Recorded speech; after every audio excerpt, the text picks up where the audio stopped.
KKMD 349와 거울형 반사금속으로 코팅된 실버 F-22의 등장. 미국 스텔스 잡는 신형 IRST 및 레이저 시스템 개발한다. 미국의 F-22 랩터가 외계인을 고문해서 만들어낸 세계 최강의 전투기라고 불리는 가장 큰 이유 중 하나는 바로 레이더파에 의한 피탐성을 최소로 줄인 스텔스 성능에 있습니다. 레이더파를 최대한 흡수하거나 여러 방향으로 반사시킬 수 있는 구조로 설계를 하고 레이더파를 잘 흡수하는 물질을 기체 표면에 도포해 줌으로써 스텔스 전투기가 완성되는데요. 레이더를 운용해본 경험이 있는 군 관계자에게 스텔스 전투기가 실제로 레이더 화면에 잡히지 않는지를 물어본 적이 있습니다. 관계자는 스텔스 전투기라고 해도 레이더파 수신 감도를 올리면 탐지는 된다고 답해 주었습니다. 다만 그 정도로 수신 감도를 올리게 되면 날아가는 새 같은 온갖 비행체들이 모두 감지되어 레이더 화면이 하얀 점으로 가득 덮여버릴 것이라는 부연 설명을 덧붙이기는 했지만요. 미 공군이 보유하고 있는 스텔스 전투기 F-22와 F-35를 상대하기 위해 중국과 러시아는 각각 제-20과 수호이 57이라는 스텔스 전투기를 만들어냈습니다. 이들의 실제 능력이 어느 정도일지 아는 사람은 아무도 없습니다. 한때 인도 공군이 레이더로 중국의 제-20을 탐지해냈다고 발표하면서 제-20의 스텔스 능력에 대한 의문이 제기된 적이 있었는데요. 외신으로 이와 관련된 재미있는 기사를 읽은 적이 있습니다.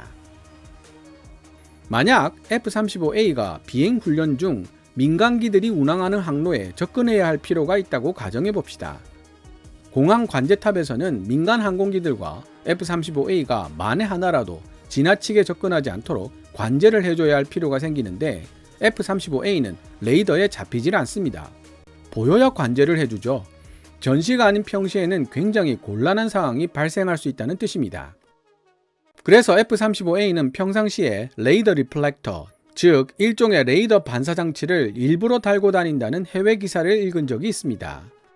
그 외에도 F-35A의 정확한 레이더 반사 면적은 1급 기밀에 속하는 정보일 테니 중국이나 러시아에서는 길을 쓰고 확보하고 싶겠죠.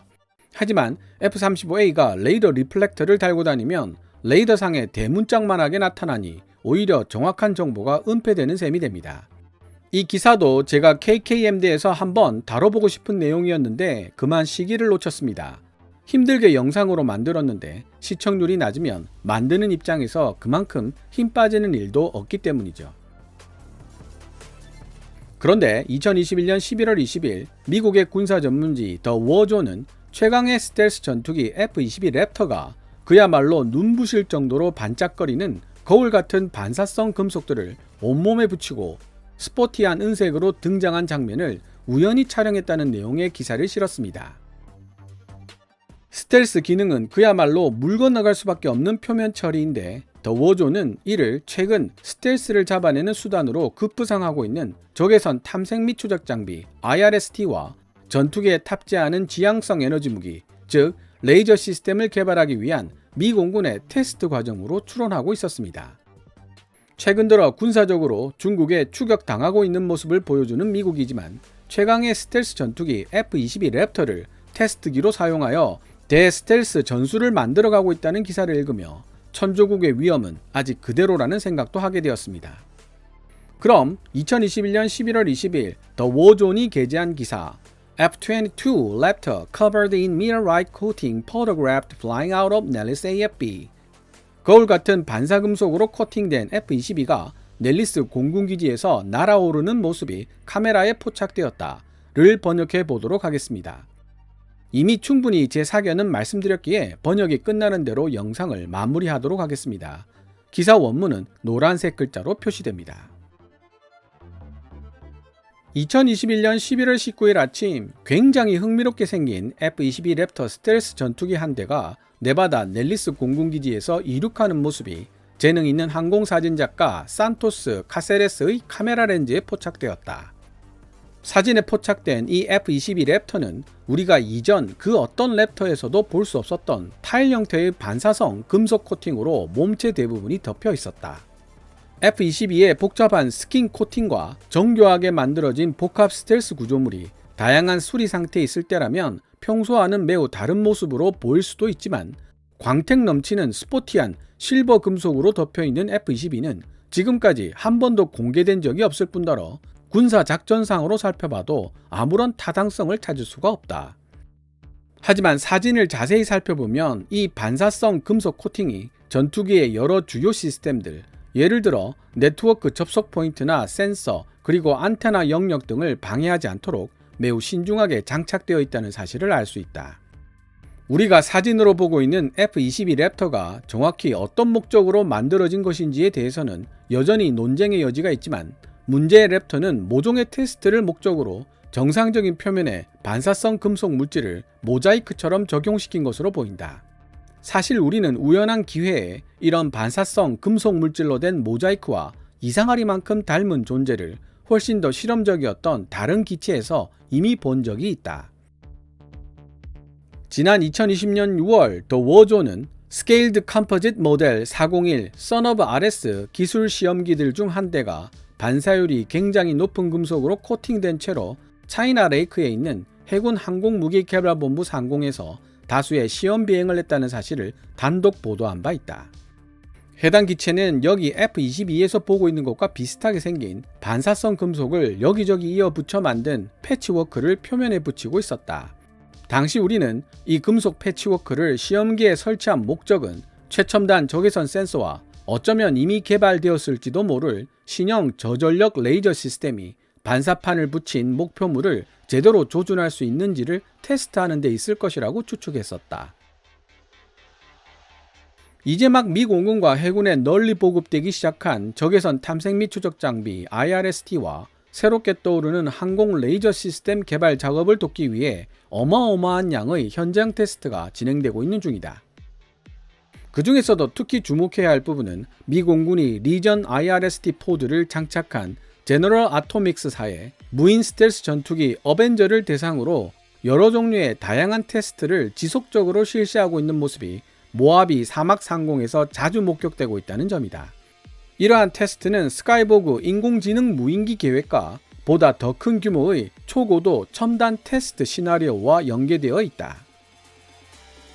지향성 에너지 병기를 실전 운용이 가능한 단계까지 끌어올리려 분발하고 있는 미 공군은 그 노력의 일환으로 다양한 레이저 시스템에 대한 테스트 또한 매우 공격적으로 진행하고 있는데, 전투기에 탑재하기 위한 레이저 시스템도 여기에 포함된다.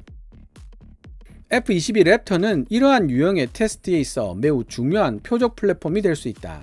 이는 전적으로 F-22가 가지고 있는 우수한 성능, 구체적으로 설명하자면 고도 6만 피트, 18km 이상 높이의 상공에서도 안정적으로 비행할 수 있는 능력 때문이다. 6만 피트 상공에 존재하는 희박하고 차가운 공기뿐만 아니라 일반적으로 F-22보다 낮은 고도를 비행하는 다른 전투기들이 보유한 센서들이 상층 대기권의 어둡고 차가운 배경 속에서 이런 고각도 표적물을 찾아야만 한다는 사실 때문에 F-22는 신형 IRST와 지향성 에너지 무기 시스템을 시험하는 데 있어 매우 유익한 플랫폼이 될 수 있다는 것이다. 자기 눈으로 직접 봤던 일부 사람들이 알루미늄 호일의 반짝이는 부분처럼 보였다고 묘사한 반사금속 코팅을 본래 설계 목적과는 상이하게 고성능 전투기에 적용시켜 봤다는 그 자체만으로 충분히 테스트상의 이점이 있겠지만, 그 중에서도 유독 F-22 랩터를 사용했다는 사실에 주목할 필요가 있다. 사실 이 부분을 해석하면서 꽤 오랜 시간 동안 고민을 했었습니다. F-22는 레이더 반사 면적을 최소화시킬 목적으로 설계된 최강의 스텔스 전투기입니다. 그런데 이런 스텔스 전투기에 레이더 흡수 물질이 아닌 반사율이 높은 알루미늄 호일 같은 금속을 붙여놨다면 그야말로 설계 목적에 완전히 반대되는 조치를 취한 것이죠. 그 자체만으로도 충분히 테스트해볼 가치가 있기는 하겠지만 뭔가 더 특별한 목적이 있었을 것이라는 의미로 저는 이해했습니다. 이 부분을 저와 다르게 해석하는 분도 충분히 있을 수 있습니다. 귀중한 F-22 전투기들은 보통 이런 테스트에 사용되지 않는다. 만약 일반적인 표적 전투기가 필요했다면 F-15나 F-16으로도 충분했을 것이다. 하지만 굳이 F-22를 표적 전투기로 사용했다는 것은 곧 이 테스트에 있어 전투기가 가진 수많은 요소들 중 저피탐성이 우수한 표면이 특히 중요한 고려 요소가 되었다는 의미가 된다. 우리는 또한 과거 F-117에 적용된 이와 유사한 응용 사례를 봤을지도 모르는데, 레이더 반사파나 열신호 같은 항공 신호를 계속 테스트하기 위해서는 F-117이나 F-22 같은 항공기들의 도움이 필수이기 때문에 전혀 놀랄 일은 아니다. 어쨌든 어느 모로 보나 미 공군은 최근 몇 년 동안 항공기 신호 테스팅에 막대한 투자를 하고 있는 것으로 보이는데, 우리가 현재 살아가고 있는 지정학적, 경쟁적 분위기를 생각해 본다면 이는 타당한 행동이다. 마치 거울처럼 생긴 이 금속 코팅은 지금은 발전적 생태계의 일부가 된 모듈식 비침습 애플리케이션으로 개발되어 장착과 탈착이 자유로운 형태일 가능성도 있다. 물론 여기에는 우리의 추측과는 전혀 다른 테스트 및 개발 목표가 있을 수도 있다. 그러나 엄청난 비용과 노력을 들여 레이더에서 송출된 전자기 에너지를 직접적으로 반사하지 않게 설계된 전투기를 대상으로 사고의 방향을 전환시켜 정반대의 효과를 낼 수 있는 표면 처리 방법을 테스트하는 것은 매우 흥미로운 일이 아닐 수 없다. 지금까지 2021년 11월 20일 더 워존이 게재한 기사를 번역해 보았습니다. 재미있게 보셨나요? 앞으로도 계속 흥미롭고 알찬 해외 밀리터리 기사로 시청자 여러분들과 만날 수 있도록 노력하겠습니다. 오늘 KKMD에서 준비한 내용은 여기까지입니다. 좋아요와 구독 신청은 제작자에게 큰 힘이 됩니다. 방송된 내용들은 KKMD 블로그에서도 읽어보실 수 있으며, 후원 멤버로 가입해 주시면 영상 제작 지원과 더불어 업로드된 영상을 더 일찍 만나보실 수 있습니다. 지금까지 시청해 주셔서 감사합니다. 케빈스 밀리터리 채널 KKMD